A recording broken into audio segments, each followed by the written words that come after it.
Order order order, সকল তথ্য প্রমাণের ভিত্তিতে এই কোর্ট সিদ্ধান্ত নিচ্ছে যে ডন এবং বিচ্ছু সেলিমের জামিন না মঞ্জুর করে জেল হাজতে পাঠানোর নির্দেশ দেওয়া হলো। আর এই মামলার শুনানি হবে আগামী 10 তারিখে। আজকের মতো কোর্ট এখানেই মুলতবি ঘোষণা করা হলো।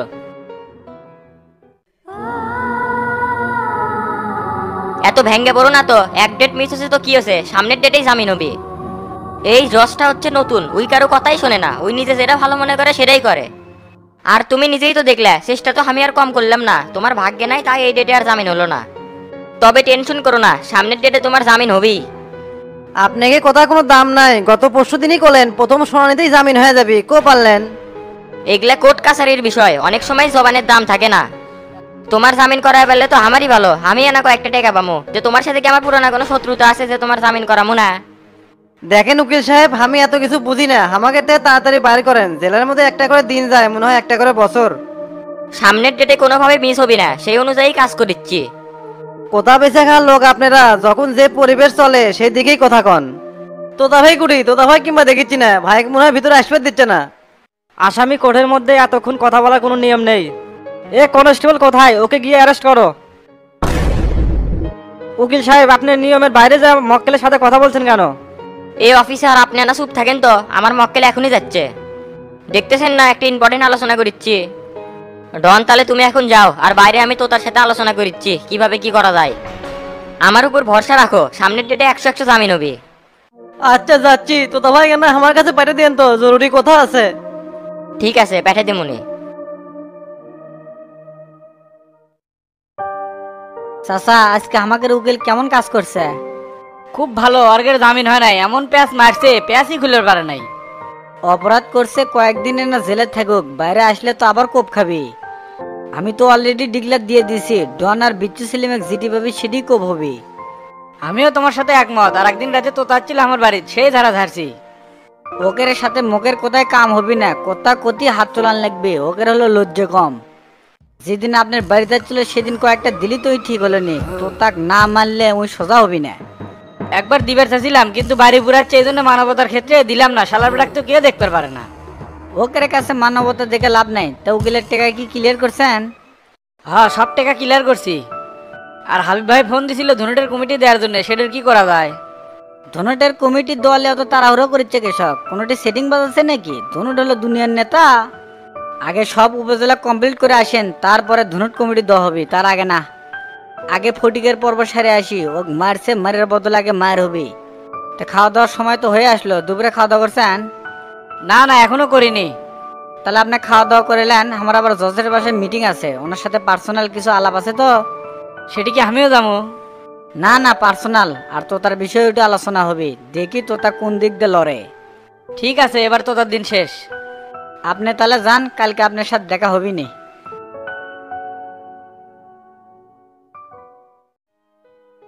কি তোতা মিয়া, এটি বসে আছো কে? ডনেরা তো চলে যাচ্ছে। ধুরু ভাই, এটা একটা কাম করলেন, কত আশা করে বসে আছিলাম ওকে আজকে বাই করবো, কাজের নামে ঠনঠনা। আপনি তো চাপা করলেন খুব, খালি বেল ধরবো আর বাই করবো, এটা তো আমার একটুর ব্যাপার, কো কিছু তো হলে। সেই ঈদের আগে ঢুকছে, এখনো জামিন হওয়ার কোনো নাম নাই, ওদের সামনে আমি যাবো গায়ে করে। এতে লজ্জার কিছু নাই, এক ডেট মিস হচ্ছে তো কি হয়েছে, সামনের ডেট আছে না, তোমার কোনো চিন্তা করা লাগবে না। জিঙ্কা করেই হোক, সামনের ডেটে অর্গারে আমি জামিন করাই ছাড়মু। দেখা যাক কি হয়, আপনাদের কথার উপরে আমার কোনো বিশ্বাস নাই, থাকেন, চলে গেলাম। তে ওই কিছু টাকা যে বাকি আছিল, তে 1000 খানিক টাকাটা দেও। অ্যাডভান্স যা দিছি ওটাই নিয়ে খুশি থাকেন, আবার নতুন করে টাকা চাচ্ছেন? বাইরে থেকে আমি দেখলাম না, জজের সামনে তো আপনি কোনো কথাই কওয়া পারেন না, খালি গুনগুন গুনগুন করেন, অঙ্ক করলে জামিন হবি। তুমি মিয়া বেশি বোঝো, এই পেশাত কি আমি নতুন? জজ যদি এখন জামিন না দেয় সেটা উকিলের কি করার আছে?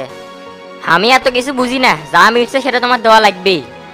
কালো বোরকা পড়লি উকিল হয়ে যায় না, বুঝছেন? সামান্য 1000 টাকার জন্য যে কোর্টের বাইরে খাওয়া করিচ্ছেন, এতে আমার মান সম্মানের ক্ষতি হলো। আপনি হয়তো আমার পরিচয় ঠিক মতো জানেন না, এই জন্য মুখের উপর এতগুলো কথা করছেন। আপনাকে যে উকিল বাইরের সভাপতি আছে, তার আমি কাছের ছোট ভাই। আর আমারও একটা পরিচয় আছে, বগুড়া জেলার জনতা পার্টির সাধারণ সম্পাদক আমি। সামান্য 1000 টাকার জন্য এটি খাওয়া করিচ্ছেন, জান ওই টাকা দিয়ে পারবো না, জানতো?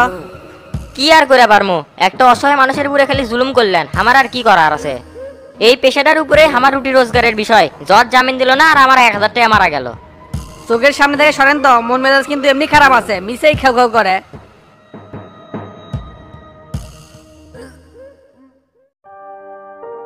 এ আইনাল ভাই, তুমি দোকান বন্ধ করে বগুড়াতে এসে এটি খোকন পার্কে কি করো? দোকানে মাল করার জন্য আসছিলাম, তা মহাজন খাবার গেছে। দোকানে কর্মচারী কলো সুভাষ দা খায় আসুক তারপরে আসেন। এই বগুড়া শহরে আমি কুটি যাবো, তাই খোকন পার্কের মধ্যে বসে আছি। তুমি মিয়া বগুড়াতে আসবে সেই কথা আমাকে আগে কবে না? আজকে সকালবেলা ডন আর বিচ্ছু ছেলেমে জামিনের ডেট আছিল, তোমাক কোর্ট দেখালাম নি। এ হে রে, সেটা তো আমি জানি না। তে ওকে জামিন দিছে নাকি? না না, জামিন দেয়নি, সামনের 10 তারিখে আবার শুনানি আছে। নতুন একটা জজ যাচ্ছে, সেই খাচ্চর, কারো কথা শুনে না। আমি জীবনেও কোনোদিন করে বারান্দা যাই নাই, দেখার খুব শখ আছে। কেন করলা? জর্জ যে জায়গায় বসে আমরা টিভির মধ্যে যেরকম দেখছি ওই রকমই নাকি? কালো বরকা পরে একজন অর্ডার করেছিল, মানসিক যাবজ্জীবন দিচ্ছিল, ফাঁসি দিচ্ছিল, সেই রকম নাকি?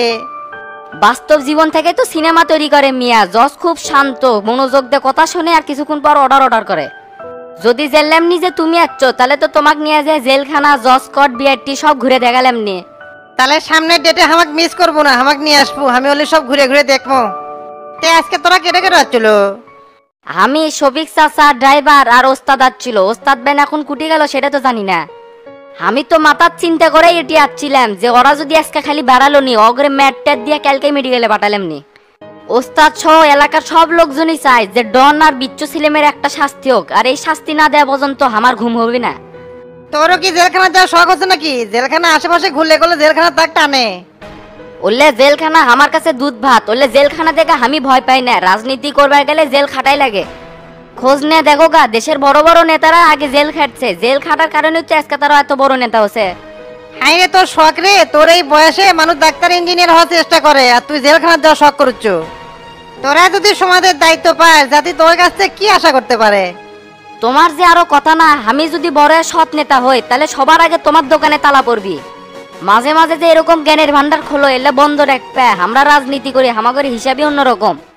এখনই যদি খারার উপর কোনো টোকায় মাস্তান তোমাক ধরে, কোনো ডাক্তার ইঞ্জিনিয়ার এসে তোমাক বাঁচাবি, আমারই তো বাঁচান লাগবে। ডাক্তার ইঞ্জিনিয়ার করে প্ল্যাটফর্ম আলাদা, আর যারা রাজনীতি করে তা করে প্ল্যাটফর্ম আলাদা। তাই কোনো পেশা কি তুমি ছোট করে দেখবে না, কয়ে দিলাম। কারণ কেউ যদি নিজ নিজ পেশা মন দিয়ে কাজ করে, তাহলে সে থেকে সফলতা অর্জন হয়ই। তোমার বোঝার জন্য আরো সহজ করে দিই, হামাগরে ওস্তাদ তো আগে রাস্তার টোকায় আসিল, তাই এখনকার এমপি। রাজনীতি এমন একটা পেশা যেখানে 100 জনের মধ্যে 2 জন সফলতা পায়। ভাগ্য যদি ফেভার করে তাহলে নেতা হলু, আর যদি নেতা না হোস তাহলে কুত্তার মতো সারাদিন দৌড়ে দৌড়ে জীবন শেষ। নেতা খাবি দুধের সর, আর তুই খাবো জুরানে ভাত। তোকের ভাগ্য ভালো, শামসুর মতো একটা নেতা পাসু। এরকম অনেস্ট নেতা সমাজে খুব কম দেখা যায়। ওস্তাদ মানুষ ভালো দেখাই তো রাজনীতি পেশাটা আমার এত ভালো লেগে গেছে। তাছাড়া কবে এর থেকে চলে আসলাম নি। তে দুপুরে খাওয়া দাওয়া কি করছো? 2টা তো পার হয়ে গেছে। না রে, কিছু খাই নাই, নিয়ত করছি মালটাল করে বাড়ির দেখামো। কি কম মিয়া, এলে মাল করে বাড়ির যেতে যেতে 6টা বেজে যাবে, এতক্ষণ কি তুমি না খেয়ে থাকবা? মাল করতে যদি বেশি দেরি হয় তাহলে হলের কানের যা গমের রুটি খামো নে। দে মিয়া, ওলে খাওয়া লাগবে না, তুমি আমার সাথে চলো, তোমাকে বিরিয়ানি খেলামুনি। না না, না খাই, তোর আবার টাকা খরচ হবে নে। তুমি মিয়া বেশি কথা কও, আমি তো নিজের মন থেকে তোমাকে খিলে বের চাচ্ছি, চলো। তুই এত করে দন করছু, চলে।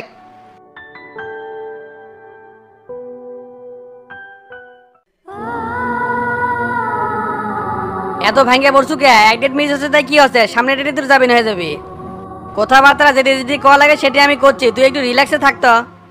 জামিনের জন্য মন খারাপ করি নাই, কি একটা 22 নম্বর উকিল ধরছেন, ওক দেখেই তো মেজাজ খারাপ হয়ে গেছে। এল্লা কথা ব্যাপার না, ওগের উকিল কি কথা কয়, এই খালি চুপচাপ বসে থাকে। ওই যে আমাকে জামিন করাবি, জজকে সেই কথা বুঝাবারই পারলো না। চোদনও দিছি, নতুন উকিল তো কোনো কিছুই বোঝে না। কাম করে পারবো না সেই কথা আগেই কয়, খালি বড় বড় চাপা। আমাকে সাথে 2 নাম্বারই কথা কয়ে কাম হবে? হ্যাঁ বলে আমি বুঝতে পারছি, কম টাকায় উকিল পাচ্ছেন তো এই জন্য এক নিয়েছেন। কে 900 উকিল নিতে কি হয়েছিল? কোষ না, নরেশ উকিলের সেই ডিমান্ড, কথার আগেই খালি টেকা চায়। কাজ না শাসতি খালি টেকা টেকা করে, তার সাথে কাজ করে কি মজা পাওয়া যায়? কালো বোরকা পড়লেই উকিল হওয়া যায় না। আর যদি নরেশ উকিল হিয়ারিং করলো নি তাহলে আজকে জামিন হয়ে গেল নি। টেকা নিয়ে এত ঝিরঝির করেছেন কে? কয়েকদিন আগেই তো 1 কোটি টাকা ইনকাম করলাম, সেখান থেকে 50,000 টাকা আমার জন্য গেল। থাক থাক, আর গভীরে যাস না। এর থেকে যাই আমি নরেশ উকিলের সাথে কথা করছি। টেকা লাগুক পয়সা লাগুক, আগামী ডেটেই আমি তোকে জামিন করামো। আচ্ছা ভাই, তাই যেন হয়। আমি কিন্তু এই জেলের মধ্যে আর থেকে পারছি না। ঠিক আছে থাক, আমি গেলাম তাহলে, এত চিন্তা করিস না।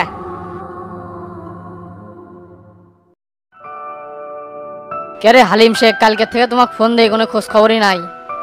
আনার নাম্বার তো, তাই ভয়ে রিসিভ করতেছিলাম না। অনেকে আমার কাছ থেকে টাকা পায়। টেকা পায় ওটা কোনো বিষয় হলো? ওটা তো আমার কাছে একতুরির ব্যাপার। আমি হলাম ব্যাংকার, টেকার মধ্যেই দিন রাত কাটাই, এই জন্য টেকার প্রতি একটু লোভ বেশি। এখনো দাঁড়িয়ে আছে কে? বসো বসো, তোমার সাথে জরুরি কথা আছে। আচ্ছা ভাই, বসতেছি। সব মিলে তো দিনকাল ভালোই যাচ্ছে না? আমার ভালো থাকা ভাই, টাকা পয়সা চাপে কি আর ভালো থাকা যায়? আপনি বদলি হয়েছেন এই খবর শুনে তো আমি খুব খুশি। এখন ধীরে ধীরে সব ঠিক হয়ে যাবে। এক জায়গায় বেশি দিন থাকলে চাকরির সমস্যা হয়ে যায়, এই জন্য ঘন ঘন বদলি নেওয়ার চেষ্টা করি। আর বাংলাদেশে সবই সম্ভব, কিছু টাকা মারলেই সেটিং করে বদলি হওয়া যায়। যেই জন্য তোমাকে ডাকলাম, একটা ধান্দা আছে, এই কাজটা যদি করতে পারি তাহলে কোটি কোটি টাকা ইনকাম করবো। আপনার আসার কথা শুনেই তো আমি বুঝতে পারছি এখন আমার পকেট গরম থাকবে। আপনার কাজ কামই হচ্ছে টাকার খেলা, আপনি হচ্ছে ম্যানেজার মানুষ। অত তেল না মেরে যা কই মনোযোগ দিয়ে শুনো। এই এলাকার এমপি বাদ দিয়ে কোনো নেতার সাথে কি তোমার ভালো সুসম্পর্ক আছে? আছে মানে বগুড়া জেলার সেক্রেটারির সাথে আমার দহমহ সম্পর্ক। এই বগুড়া শহর তো আমি এক তুরির উপর চালাই। আপনার কি করা লাগবে সেটা আমাকে বলেন। আমি হালিম শেখ, এই বগুড়াকে দিনকে রাত আর রাতকে দিন করতে পারি। প্ল্যানটা শুনো, শহরে অনেক ভেজাল জমি আছে, জমিগুলা নেতা কিনবে, আর ওই জমির দলিলের উপর আমরা একটা বড় লোন করব। লোন তোলার ক্ষেত্রে যত সমস্যাই হোক না কেন, সব সমস্যা আমি হ্যান্ডেল করব। এখন তোমার কাজ হলো ওই সেক্রেটারির কাছে আমাকে নিয়ে যাও, আমি কথা বললে সে ভালোভাবে বুঝতে পারবে। খালি দলিল হলেই তো লোন তোলা যাচ্ছে? তাহলে তো টাকার খেলা হবে। অনেকদিন ধরে এই ধান্দাই খুঁজতেছিলাম ভাই, আপনি এসে কপাল খুলে দিলেন। কালকে আপনি সেক্রেটারির সাথে দেখা করে দেব। যদি কথাবার্তা সব ঠিক থাকে তাহলে আমরা মিলেমিশেই কাজটা করব। কাম যদি সাকসেসফুল হতে পারি তাহলে তোমার ঋণ যা আছে সব 1 মাসের মধ্যেই কমপ্লিট করবা। জি ভাই, আপনার হাত আমার মাথার উপর থাকলে এগুলো কোনো বিষয়ই না। আজকে তাহলে উঠে কালকে দেখা হচ্ছে। আচ্ছা যাও তাহলে।